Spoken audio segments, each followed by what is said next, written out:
Ravi's International School. Trust assured for your child. A sprawling, safe and home-like campus for residential and day scholars. Call 7331 Yes, handing over the mic to our one and only mega star Chiranjeevi garu.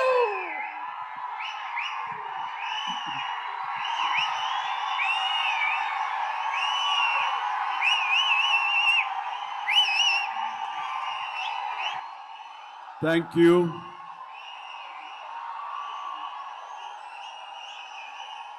దూర ప్రాంతాల నుంచి, ఇక్కడ ఈ city నుంచి, చుట్టుపక్కల నుంచి, రెండు రాష్ట్రాల్లోనే కాకుండా ఇతర రాష్ట్రాల నుంచి కూడా వచ్చేటువంటి ప్రతి ఒక్కరికి, మా మెగా ఫ్యాన్స్ అందరికీ హృదయపూర్వక నమస్కారం. అలాగే మీకు నూతన సంవత్సర శుభాకాంక్షలు, అలాగే ముందస్తుగా సంక్రాంతి శుభాకాంక్షలు.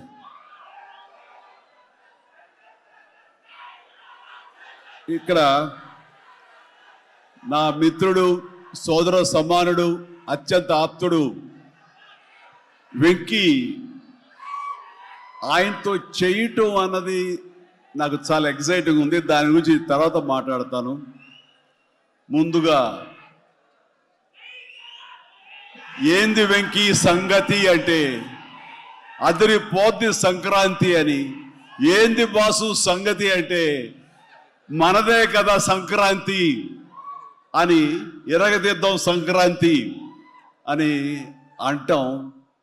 ఇక్కడ ఈ సందర్భంగా ప్రత్యేకించి మనదే కదా సంక్రాంతి, ఎరగదిద్దాం సంక్రాంతి అనేది కేవలం మన శంకర వరప్రసాద్ గారిదే కాదు. ఈ సంక్రాంతి మొత్తం మన తెలుగు పరిశ్రమది అవ్వాలని మనస్ఫూర్తిగా కోరుకుంటున్నాను.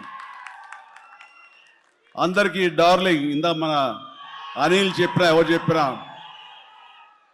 ప్రభాస్ రాజా సాబ్ కానీ, అన్నయ్య అంటూ ఆప్యాయంగా పిలిచే నా తమ్ముడు రవితేజ సినిమా కానీ, అలాగే మా ఇంట్లో సరదాగా తిరుగుతూ చిన్నప్పటి నుంచి పెరిగినటువంటి శర్వానంద్, నారి నడుమ మురారి కానీ, నాకు గురువుగా నన్ను భావిస్తూ నా శిష్యుడిగా ఉన్న నవీన్ పోలిశెట్టి, వీళ్ళందరి సినిమాలు కూడాను ఈ సంక్రాంతికి సూపర్ హిట్ అవ్వాలని, తద్వారా వాళ్ళకి విజయం లభించడమే కాదు, తెలుగు సినిమా పరిశ్రమకు, నిర్మాతలకు, బయ్యర్లకి వీళ్ళందరూ కూడా సుభిక్షంగా ఉన్నప్పుడే అదే నిజమైన సంక్రాంతి. ఆ సంక్రాంతి కావాలని కోరుకుంటున్నాం, జరుగుతుందని ఆశాభావన వ్యక్తం చేస్తారు. అది మీరు ఇచ్చి తీరుతారన్నటువంటి ప్రగాఢ నమ్మకం అయితే నాకు ఉన్నది. ఈ 2026 సంక్రాంతి తెలుగు పరిశ్రమ మర్చిపోకూడదు. అలాంటి సంక్రాంతి మీరు మాకు ఇవ్వాలి. ఎందుకంటే ఇక్కడ ప్రతి cinema comedy genre, family genre తోటి, ఎంటర్టైన్మెంట్ జోనర్ తోటి పర్ఫెక్ట్ సంక్రాంతికి వచ్చే సినిమాలు ఇవన్నీ, సంక్రాంతి నచ్చే సినిమాలు ఇవన్నీ. కాబట్టి ఈ సంక్రాంతి అన్ని సినిమాలు బాగా ఆడతాయి అనుకుంటున్నాను. ఆడేలా చేసే బాధ్యత మీది. దయచేసి అన్న సినిమాల్ని థియేటర్కి వెళ్ళే చూడండి, థియేటర్లోనే ఆస్వాదించండి, అలాగే మీరు ఆశీర్వదించండి కూడా. ఆల్ రైట్, ఇక అది ఆ పక్కన పెడితే, చాలా కాలం క్రితం మా దర్శకేంద్రుడు రాఘవేంద్ర గారు ఎప్పుడో మాట్లాడుతుండేవారు, బాబాయ్ నీకు అనిల్ రావుపూడి సినిమాలు ఎన్ని చూసావో తెలియదు కానీ అతని కామెడీ టైమింగ్ కానివ్వండి, అతను హుషారు కానివ్వండి, చూస్తుంటే నాకు మళ్ళీ మీతోటి అతను చేయగలిగితే ఆ ఇద్దరి కాంబినేషన్లో వచ్చేటటువంటి సినిమా అసలు వేరే లెవెల్లో ఉంటుంది. ఐ విష్ మీరు త్వరగా చేయాలని, కలవాలని నేను కోరుకుంటున్నాను. అది ఎప్పుడు వస్తుందో ఏంటో తెలియదు. ఎన్నో సంవత్సరాల క్రితం అన్నారు, కానీ సరిగ్గా ఈ సంవత్సరం బిగినింగ్లోనే ఆయన చేతుల మీదగానే క్లాప్ కొట్టి ఈ సినిమా ప్రారంభించారు. అది ఆయన మనసులో మాట, ఇది పెద్ద సూపర్ హిట్ అవ్వాలి అని చెప్పేసి. ఎందుకంటే ఆయన కామెడీ లైక్ చేస్తారు. ఆయన సినిమాల్లో ఘరానా మొగుడు ఎంత విజయం సాధించిందో అలాంటి విజయం సాధించాలి ఈ సినిమా అంటూ ఆయన ఎన్నోసార్లు నాతో చెప్పుకుంటూ వచ్చారు. ఎన్నోసార్లు సెట్కి రావాలన్న పిలవేయడం కూడా మరి అడిగారు, మనమే పిలవలేదు. ఆయన ఎవరైనా హీరోయిన్లు ఉన్నప్పుడు మాత్రం వస్తానే, ఏదైనా హుషారుగా వస్తుంది అంటుంటారు ఆయన. అది కుదరలేదు ఎందుకో. బట్ ఏమైనా సరే ఈ సినిమా కథ కుదిరింది అని సంక్రాంతికి వస్తున్నాం తర్వాత అనిల్ రావుపూడి నా దగ్గరకు వచ్చి కథాంశం చెప్పినప్పుడు చాలా బాగుంది, ఫ్యామిలీ టచ్ ఉంది, సెంటిమెంట్ ఉంది, చిన్నపిల్లలతో నాకు అటాచ్మెంట్ ఉంది, చాలా హృదయంగా ఉంది, హార్ట్ టచింగ్ సీన్స్ ఉన్నాయి. ఇలాంటి సినిమాకి ఆ కామెడీ జోనర్ సినిమా కలిస్తే కనుక నీ స్టైల్లో చాలా బాగుంటుంది. నాది ఒక ఎస్పీజీ క్యారెక్టర్ కాబట్టి ఇది నేను కొంచెం వైవిధ్యంగా డిఫరెంట్గా చేస్తే కనుక డెఫినెట్లీ బాగుంటుంది. డిజైన్ చేద్దామంటే అస్సలు వైవిధ్యం వద్దండి. మీరు ఏ సినిమాలు అయితే గతంలో చేశారో, ఏ దొంగ మొగుడు, ఘరణ మొగుడు, రౌడీ అల్లుడు, అన్నయ్య, ఇలాంటి సినిమాలు ఏవైతే ఉన్నాయో, ఇది చంటబ్బాయి, నాకు అలా ఉంటే చాలు. ఎందుకంటే అలాంటివి అప్పట్లో జనం చూశారు, వాళ్ళందరూ ఇప్పుడు చాలా పెద్దవాళ్ళు అయిపోయారు, వాళ్ళకి అది గత స్మృతులు, చాలా తీపి జ్ఞాపకాలు. ఇప్పుడున్న జనరేషన్ మీరు అవి ఎలా చేస్తారో కూడా వాళ్ళకి వాళ్ళకి ఏమీ తెలియకపోవచ్చు. కానీ అది ఇది తెలిసిన మధ్యలో పుట్టి మాలాంటి వాళ్ళం అది మళ్ళీ ఈ జనరేషన్ గుర్తు చేసి మీరంటే ఏమిటో తెలియచెప్పాలన్న నా ప్రయత్నానికి మీరు చెయ్యాలి. ఆ విధంగా నేను అన్నందుకు ఐ థింక్ ఓకే ఇంకా అలా చేయటం అంటే కనుక అది నా కేక్ ఒకటే. మీతో అలా చూడాలి నా కోరిక అంటూ ఎప్పుడెప్పుడు సినిమాల్లో ఏవేవి సీన్స్ ఉన్నాయో అవన్నీ కూడా పొందుపరిచి ఒక క్యాప్సూల్లా చేసి ఆయన దాన్ని ఫోన్లో పెట్టుకునేవారు. ఏదైనా ఒక సీన్ ఉంటే కనుక ఈ సీన్ని ఈ సినిమాలో ఉన్న ఈ కామెడీ టైమింగ్ తోటి దీన్ని కన్సీవ్ చేశాను, అలా మీరు చెయ్యాలని. అండ్ ఈ సీను ఈ సినిమాలో ఫలానా సినిమాలో ఘరణ మొగుడులాగా ఇలాగా వైఫ్ తోటి మీరు కన్సీవ్ చేసి అలా చేయాలంటూ చాలా చక్కటి హోంవర్క్ చేసుకుని నా బాడీకి నాకు ఏది కంఫర్టబుల్లో ఆ విధంగా తను ఆ సీన్స్ని కన్సీవ్ చేసుకుంటూ చాలా చాలా సరదాగా చేసుకుంటూ వచ్చాం. ఈ సినిమాలో నవీన్ మన అనిల్తో చేయటం అనేది నాకు ఒక చక్కటి ఎక్స్పీరియన్స్. అంటే ఈ ఎక్స్పీరియన్స్ ఎలాంటిది అంటే సినిమా షూటింగ్ అయిపోయిన ఆఖరి రోజున చాలా ఎమోషనల్గా ఫీల్ అయ్యాను నేను. ఎందుకంటే ఏదైనా ఒక సినిమా అయ్యిందంటే అబ్బా చాలరా అయిపోయింది, ఇంక చాలు, గుమ్మడిగా కొట్టేస్తారు, ఇంక మనం వేరే సినిమా షిఫ్ట్ అయిపోవచ్చు అన్న ఆ మూడ్లో ఉంటాం. కానీ సినిమా అయ్యే రోజున ఆఖరి రోజు అయితే కనుక నేను ఈ కాలేజీ వదిలేసి వెళ్ళిపోయి ఆఖరికి చూడండి ఫేర్వెల్ పార్టీ అప్పుడు అందరూ ఒకళ్ళొకరు ఎమోషనల్గా ఉంటారు. వేరే మళ్ళీ ఎప్పుడు కలుస్తారో ఎలా కలుస్తారో తెలియని పరిస్థితి. అలాంటి ఎమోషన్ ఎందుకో లోనయ్యాను. అది నాకు ఎప్పుడు అంతకుముందు అనుభవంలో రాలేదు, ఎప్పుడు లేదు నాకు. అలాంటి ఫీలింగ్ వచ్చింది. అనిల్ ఏంటంటావు అనిల్ అని. ఏమో సార్ నాకు అదే ఫీలింగ్ ఉందండి అని.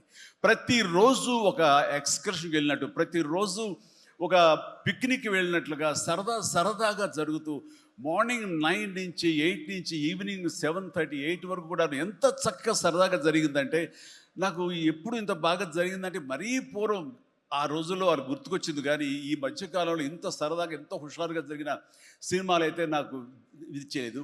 దానికి ప్రధానమైన కారణం సీన్ కానివ్వండి, అది మేము చేసే విధానం అయితే ఉండొచ్చు, కానీ మా చేత నడిపించిన విధానం, అందరినీ అంత సరదాగా పెట్టినటువంటి అట్మాస్ఫియర్ క్రియేట్ చేసినట్టు ఇది కేవలం అనిల్ రావిపూడి మాత్రమే చెందుతుంది.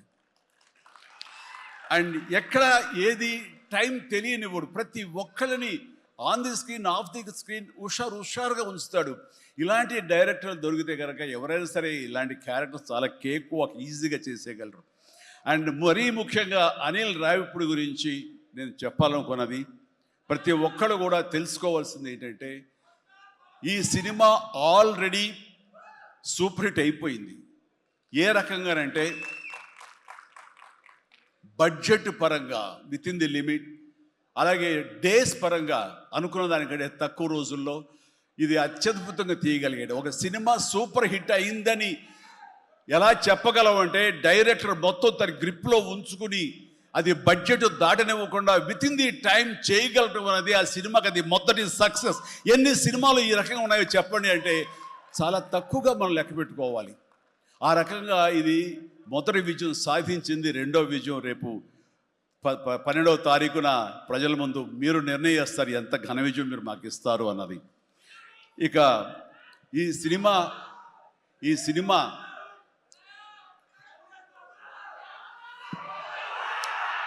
ఓకే,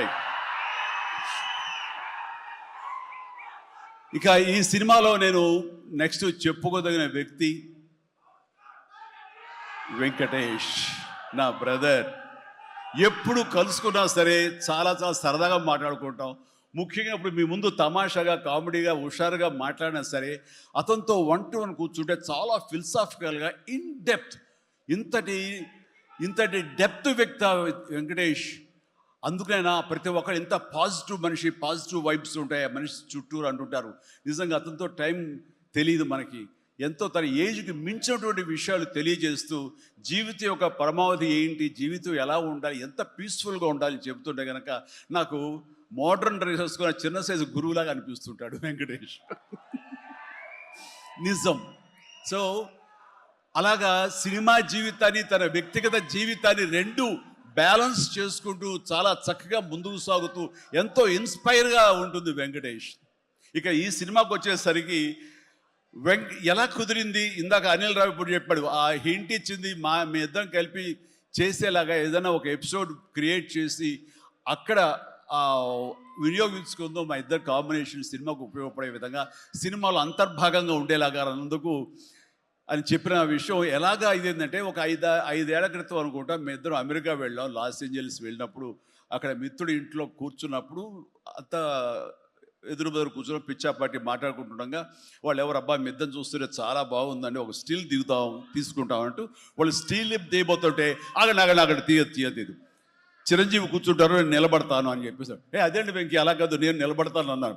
లేదు ఇది నా మైండ్ లోపల ఎప్పటి నుంచో మీరు అట్లా బాస్లో కూర్చుంటే కనుక కాలు మీద కాలు వేసుకుని నేను వెనకాల నిలబడి ఉంటాను. ఇది ఒక మంచి స్టోరీకి స్టిల్ లీడ్ అవ్వాలి అంటే మన హాలీవుడ్ గాడ్ ఫాదర్ చూసారా, మెర్లిన్ బ్రాండో అండ్ ఆల్ పచినో అలాంటి క్యారెక్టరైజేషన్స్. వెంకీ నువ్వు వెళ్ళి వాడు నరుకురా అంటే నువ్వు వెళ్ళి మ్యాసగా నరికి వచ్చేస్తారు. అంటే తనకి ఎప్పటి నుంచి ఉందో అలాంటి జోనర్ సినిమా చేయాలి, మా ఇద్దరు కాంబినేషన్ చేయాలన్న కోరిక ఉందో ఆయన వ్యక్తపరిచేసరికి నేను చాలా ముచ్చట పడిపోయాను. అదేవిధంగా స్టిల్స్ కూడా మేము దిగాము, అది ఎవరు లీక్ చేస్తారో నేనైతే లీక్ చేయలేదు, అది బయటకు వెళ్ళిపోయింది ఆ స్టిల్స్. అండ్ అలాగా అది నా మైండ్లో పడేసరికి అప్పటి నుంచి ఈ అవకాశం ఈ సినిమాలో వస్తుంది. ఆల్రెడీ వెంకీతోటి తన మంచి సినిమా ఇచ్చాడు అనిల్ రావుపూడి, తను మాత్రమే ఇద్దరిని జస్టిఫై చేయగలడు, ఇద్దరికి న్యాయం చేయగలడు అనే ఉద్దేశంతో నేను తనకి హింట్ ఇచ్చినందుకు దాన్ని అత్యద్భుతంగా డిజైన్ చేశాడు. ఎలాగంటే ఇద్దరు దీంట్లో చెప్పలేవే లీక్ చేస్తాను భయంగా ఉంది, ఎందుకంటే ఇలా వదిలేస్తే మొత్తం స్టోరీ అంతా డైలాగ్ చెప్తాను నేను, అది బాగుండదు, మీకు అక్కడ థియేటర్లో చూసి ఎంజాయ్ చేయండి, అంత బాగుంది. అయితే వెంకితోటి నేను సినిమా షూటింగ్ చేస్తాను లేదు, ప్రతిరోజు ఇద్దరు పిచ్చిగా చేసావు, ఎంత ఎంజాయ్ చేసావంటే మీకు వీళ్ళు సినిమా యాక్టింగ్ చేసేట్టుండదు, ఇద్దరు కలిపి అల్లరి కుర్రవాళ్ళలాగా ఆ సెట్లో చేసావు, అదే క్యాప్చర్ చేశాడు, అది బాగా పండుతుంది. రేపు మీరు కూడా థియేటర్స్లో దాన్ని మీరు ఆస్వాదిస్తారు, డెఫినెట్గా ఎంజాయ్ చేస్తారు. And definitely I mean last phase వచ్చేసరికి సినిమా ఎక్కడికో లేచిపోతుందంటలో ఎలాంటి సందేహం లేదు. అండ్ ఆ రకంగా ఈ సినిమాకి తన వంతు పార్ట్గా, తన వంతు బాధ్యతగా తను ఒప్పుకున్నందుకు, మేము అడిగినందుకు తను ఒప్పుకున్నందుకు, ఈ సినిమాకి పూర్తి స్థాయి న్యాయం చేసి ఈ సినిమా మరో లెవెల్కి చేరుకోవడానికి దోహదపడిన వెంకటేష్కి మనస్ఫూర్తిగా సభాముఖంగా నా ధన్యవాదాలు చెప్తాను. ఏంది వెంకీ అంత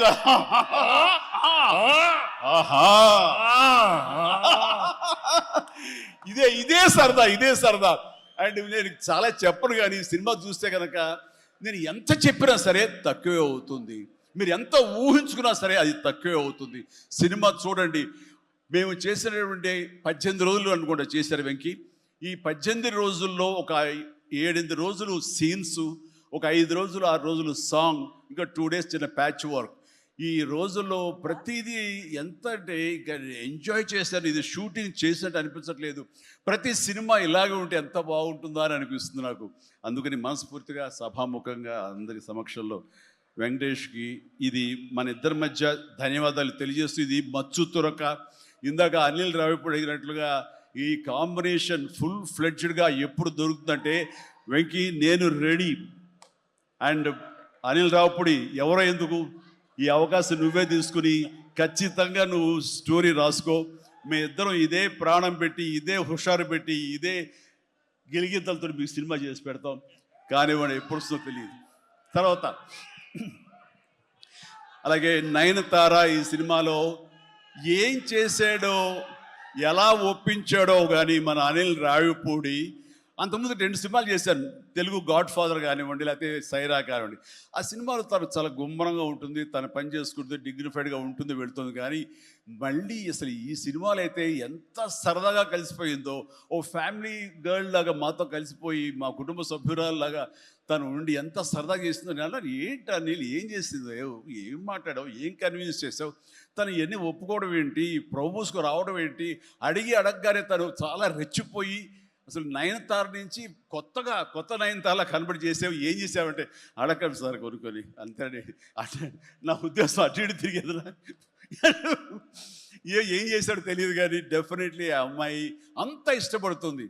అండ్ నయనతారని అంత ఇదిగా గుడ్ హ్యూమర్లో పెడతాడు, సరదా కబుర్లు చెప్తాడు.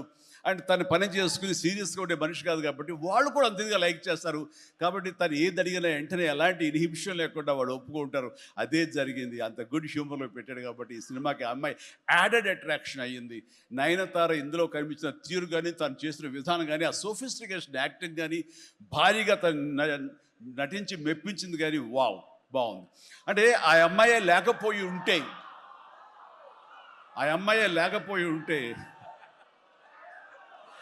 వావ్,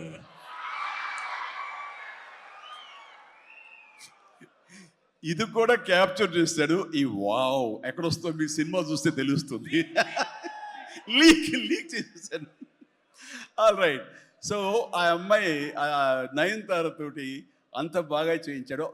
మీ పక్కన మీకు ఎదురు నిలబడి మిమ్మల్ని ఎదుర్కొని ఎవరైనా ఒకళ్ళు నిలబడాలంటే ఎంత అనుకుంటున్నా, ఎంత ఫ్రెష్గా ఉండాలనుకుంటున్నా, వేరే వాళ్ళు ఉండాలనుకుంటున్నా అసలు నాకు తొయ్యట్లేదు, నాకు తట్టట్లేదు, కన్విన్స్ కాలేకపోతారు.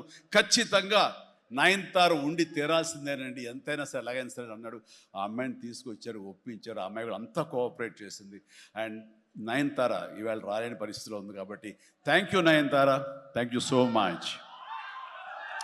ఇక ఈ సినిమాలో సచిన్ కేల్కర్ క్యారెక్టర్ యాక్టర్గా, అండ్ నాతో పాటు నా టీంలో చేసినటువంటి హర్షవర్ధన్, అలాగే అభినవ్, ఇతర నటీనటులు, అండ్ క్యాథరిన్ కూడా మా టీంలో ఒక పార్ట్ లాగా ఉండి తను చేసి చాలా ఒక నిండుదనం గ్లామర్ తీసుకొచ్చింది. ఆ అమ్మాయి కూడా అందరికీ ప్రతి ఒక్కరికి నా ముందస్తు శుభాకాంక్షలు తెలియజేస్తాను, అభినందనలు. ఇక ఈ సినిమాలో ప్రత్యేకంగా నేను చెప్పాల్సిన టెక్నీషియన్స్గా వస్తే, భీమ్స్ అత్యద్భుతమైన మ్యూజిక్ ఇచ్చాడు, వెరీ ఆర్గానిక్ మ్యూజిక్. కేవలం డ్రమ్స్ తోటో కీబోర్డులతోటో వాటితోటో దడదడలాడించకుండా చాలా శ్రావ్యంగా లిరిక్స్ మాత్రం వినిపించేలాగా ఒకనాటి విజయ సంస్థ వారి సినిమాలు ఉండేవి, అంతా హాయిగా హృద్యంగా ఒక గోదావరి పడవ ప్రయాణంలాగా ఉండేలాగా ఇచ్చాడు. అందుకని మీసాల పిల్లలో ఎలాంటి హడావుడి, ఎలాంటి మ్యూజిక్ గోళ ఏమి ఉండదు. కానీ ఆ ఇచ్చినటువంటి ఆ మ్యూజిక్, ఆ పాటకి లిరిక్స్ అర్థమయ్యేలాగా వినిపించి అందరూ చాలా ఆ శ్రావ్యాన్ని అందరూ ఆస్వాదించారు. కాబట్టి అది అంత పెద్ద మిలియన్స్ని, మోర్ దెన్ 100 మిలియన్స్ దాటి హిట్ ఇచ్చింది. అలాగే తర్వాత వచ్చిన సాంగ్ కానీ, ఇలా సాంగ్స్లో లిరిక్స్కి ఇచ్చే ఇంపార్టెన్స్ కానీ, ఆ ట్యూన్స్ కానివ్వండి, అన్నీ ఇస్తూ ఇంతవరకు నేను ఎప్పుడు చెయ్యనిది, ఇంతవరకు ఆ స్టైల్కి నేను పోనిది ఏదైనా ఉందంటే కానీ ర్యాప్ సాంగ్, ఇందాక చూసిన సాంగ్ హుక్ స్టెప్ దాన్ని కంపోజ్ చేసినప్పుడు నాకు అనిపించింది, ఇది కొత్తగా అనిపించింది, చాలా బాగుందని. అండ్ ఇప్పుడున్నటువంటి ఈ థియేటర్ పల్స్ చూస్తుంటే ఈ సినిమా ఆ సాంగ్ మాత్రం ఐ థింక్ టోటల్గా హైలైట్ అయిపోతే రేపు థియేటర్లో అనుకుంటున్నాను. అది వెరీ గుడ్. ఎందుకంటే ఆ సాంగ్ విన్న తర్వాత, ఆ సాంగ్ వింటుండగా ఎదురుగా ఉన్న వెంకటేష్ ఆపుకోలేక డ్యాన్స్ చేశారంటే అదే చాలు. ఇక ప్రతి ఒక్కడు అదే స్ఫూర్తితోటి ప్రతి ఈ సినిమాని, ఈ సాంగ్ని ఆస్వాదిస్తారు. అలాగా సాంగ్స్గా అన్నీ అత్యద్భుతంగా ఇచ్చినటువంటి మన భీమ్స్కి ప్రత్యేకించి, ఆ తర్వాత ప్రతి ఒక్కరు చిరంజీవిడి ఇంత గ్లామర్గా ఉన్నాడు, చిరంజీవిడి ఇంత ట్రిమ్గా ఉన్నాడు, ఇంత ఇదిగా ఉన్నాడు, ఎలా తగ్గాడు. నా వ్యక్తిగతంగా నేను చేసిన ప్రయత్నాలు పక్కన పెడితే తెర మీద అంత బాగా కనపడడానికి ప్రత్యేకించి మా డిఓపి, మా కెమెరామెన్ మన సమీర్ రెడ్డి చాలా చాలా బాగా చేశాడు. అండ్ సమీర్ రెడ్డితో వచ్చిన ఒక్క చిన్న గొడవ ఏంటంటేనండి, ఒక నిమిషం గ్యాప్ ఇవ్వడు, కూర్చుని కాఫీ తాగుతాం కదా అని ఇచ్చేలోగా మళ్ళీ షార్ట్ రెడీ అంటాడు. ఇంక అతనితోటి బహుశా అలా గనక అందరూ ఉండగలిగితే సినిమాలు 100 రోజులు దాటకుండానే ఫినిష్ చేయొచ్చు. అంతటి ఫాస్టెస్ట్ కెమెరామెన్ మా శరత్. అతను ఉన్నాడు కాబట్టి ఈ సినిమా 80-85 రోజుల్లో ఫినిష్ అయింది. కాబట్టి ఆ credit goes to Sameer Reddy. ఇంత ఫాస్ట్గా అయినందుకు, విత్ ఇన్ ద బడ్జెట్ అయినందుకు, ఖర్చు కూడా చాలా తక్కువ. ఇలాంటి కెమెరామెన్ను మిగతా అందరూ అలా ఉండగలిగితే కనుక చాలామంది ప్రొడ్యూసర్స్కి ఖర్చు తగ్గుతుంది. అండ్ అట్లాగే ఇక సమీర్, థ్యాంక్ యూ సమీర్. అందరూ బయట పొగుడుతుంటే కనుక నేను మనసులో నిన్ను పొగుడుకున్నాను. కాబట్టి థ్యాంక్ యూ సో మచ్ ఇంత గ్లామర్గా చూపించినందుకు. ఇక ప్రకాష్, మా ప్రొడక్షన్ డిజైనర్ ప్రకాష్ చాలా చక్కగా చూపించాడు.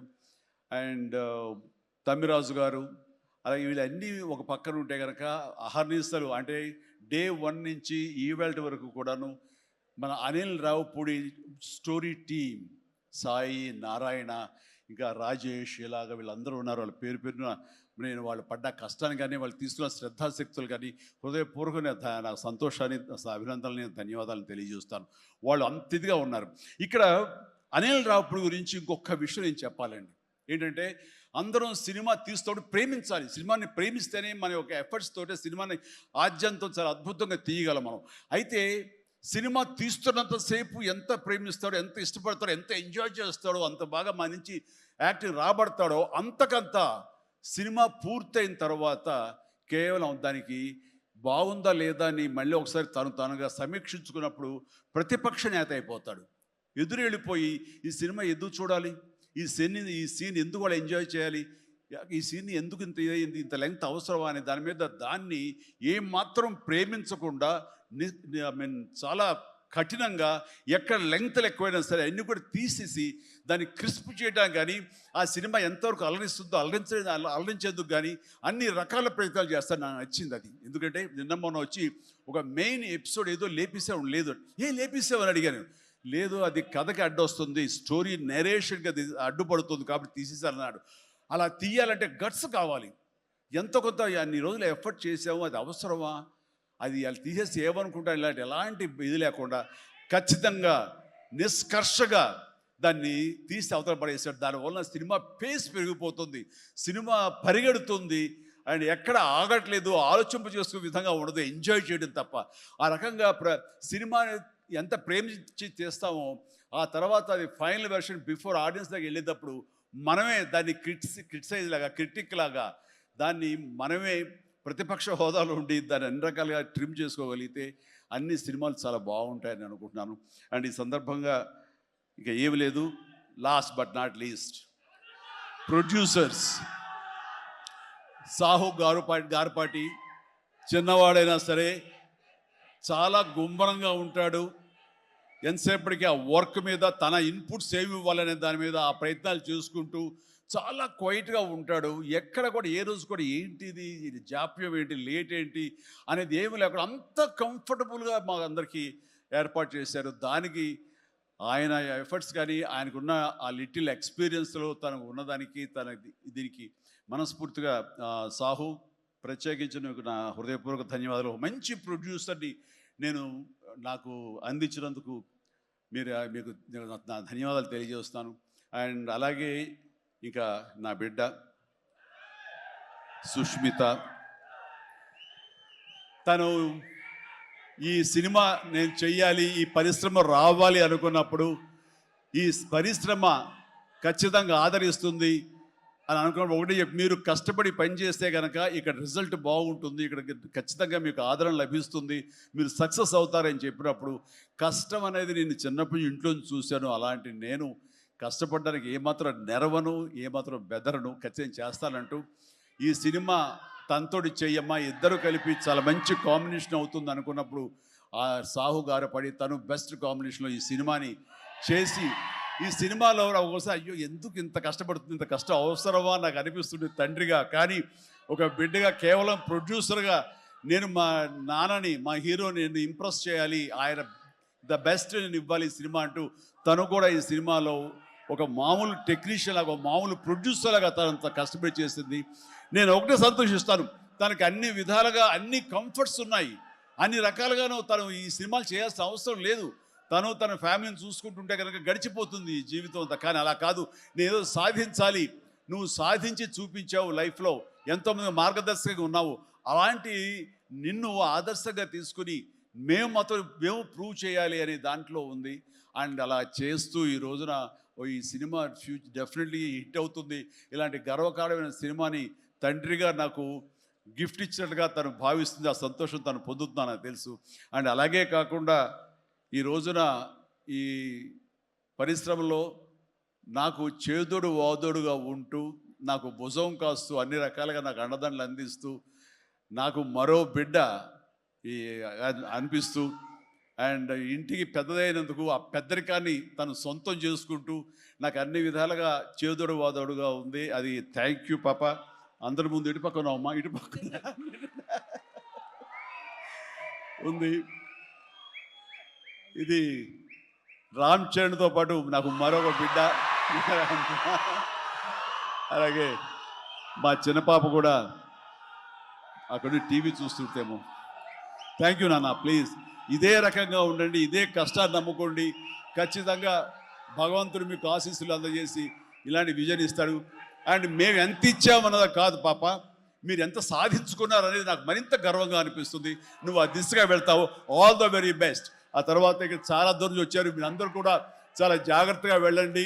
మీ తల్లిదండ్రులు అందరూ కూడాను మిమ్మల్ని చూసి ఆనందపడాలి. మీ యొక్క సుదీర్ఘమైన జీవితాన్ని చూసి వాళ్ళు ముచ్చటపడాలి. అండ్ ప్రతి వాళ్ళు ఏదైనా సాధించాలనే ఒక దీంతో ఉండాలి. కాబట్టి నాకు తెలుసు నా అభిమానులు ఎప్పుడు కూడా నన్ను ఇన్స్పిరేషన్గా తీసుకుని మీరు అభివృద్ధిలోకి వస్తారని తెలుసు. And thank you. ఇదే అభిమానం, ప్రేమ మీరు నా మీద ఎప్పుడు చూపించాలి. Thank you so much. I love you all.